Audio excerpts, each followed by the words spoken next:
Assalamualaikum warahmatullahi wabarakatuh. Perkenalkan, nama saya Ariel Kusmadewa dengan NIM F1G224034 dari kelas R002 Prodi Teknik Sipil. Di sini saya akan menjelaskan 3 materi. Yang pertama, mengapa kita harus memuliakan orang tua.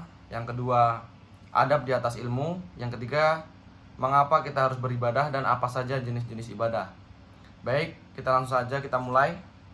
Untuk materi yang pertama adalah mengapa kita harus memuliakan orang tua. Ada beberapa alasan mengapa kita harus memuliakan orang tua. Di antaranya yang pertama adalah perintah agama.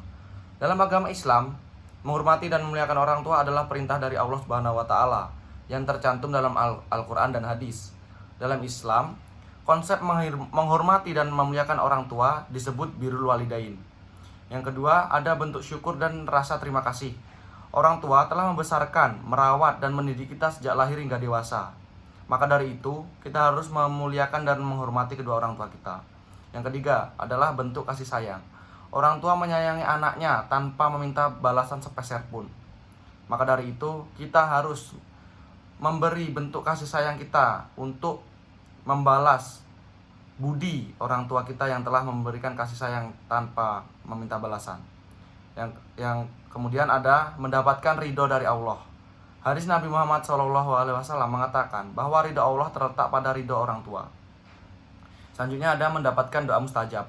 Orang tua yang bahagia dan ridho dengan anaknya akan senantiasa mendoakan kebaikan untuk anak-anaknya. Kemudian membuat dunia menjadi tempat yang lebih baik.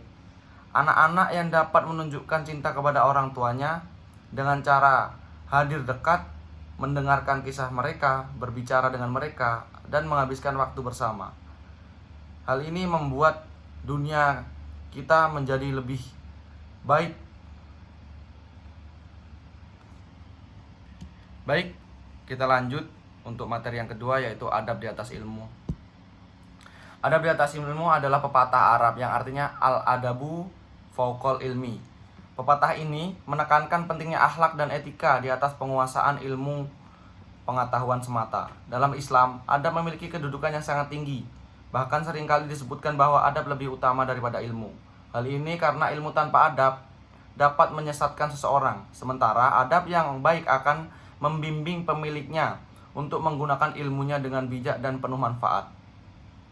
Dampak ketika adab yang baik dalam masyarakat. Yang pertama tentunya membangun hubungan yang baik antar masyarakat di lingkungan masyarakat yang harmonis. Yang kedua, menjaga norma-norma sosial dan mendorong pertumbuhan positif. Kemudian, adab juga mengajarkan cara berperilaku yang benar, sopan santun dan beretika, yang kemudian membentuk karakter dan kepribadian seseorang. Yang artinya, apabila seseorang tidak memiliki adab yang baik, tentu saja kerugian akan datang kepada dirinya karena tidak memiliki sopan, santun, etika yang kurang baik. Maka dari itu kita harus mengutamakan adab dulu di atas ilmu. Ketika adab kita sudah benar, maka ilmu itu akan kita gunakan sebaik-baiknya. Baik, kita lanjut untuk materi yang terakhir, yaitu mengapa kita harus beribadah dan apa saja jenis-jenis ibadah. Manusia diwajibkan beribadah kepada Allah Subhanahu wa taala karena beberapa alasan. Yang pertama, pemilikan Allah yang mutlak. Allah memiliki kepemilikan mutlak dan sempurna atas hambanya, sehingga manusia tidak dapat berdiri sendiri dalam kehidupan dan aktivitasnya. Yang kedua, menanamkan nilai-nilai moral. Ibadah merupakan sarana untuk menanamkan nilai-nilai moral yang kuat, seperti ketaatan, kesabaran, rasa syukur, disiplin, dan pengendalian diri. Selanjutnya ada menguatkan keyakinan dan pengabdian. Ibadah dapat memperkuat keyakinan dan pengabdian kepada Allah. Ini tentu saja berhubungan dengan iman atau kepercayaan diri kita kepada Sang Penguasa, yang kuasa. Kemudian ada mendisiplinkan diri. Ibadah dapat mendisiplinkan diri dan perannya sebagai wakil dan hamba yang dapat dipercaya Allah. Kemudian berserah diri. Ibadah dikaitkan dengan berserah diri setelah upaya tawakal. Kemudian ada jenis-jenis ibadah. Yang pertama ada ibadah mahdah. Yang kedua ada ibadah ghairu mahdah. Yang ketiga ada ibadah jasmaniyah dan rohaniyah. Yang keempat ada ibadah rohaniyah dan maliyah. Kelima ada ibadah jasmaniyah, rohaniyah, dan maliyah. Keenam ada ibadah kolbiyah. Ketujuh ada ibadah qauliyah. Yang kedelapan adalah ibadah amaliyah. Dan kesembilan ada ibadah maliyah. Baik, itu saja yang dapat saya sampaikan. Apabila ada kekurangan mohon dimaafkan. Saya akhiri. Wassalamualaikum warahmatullahi wabarakatuh.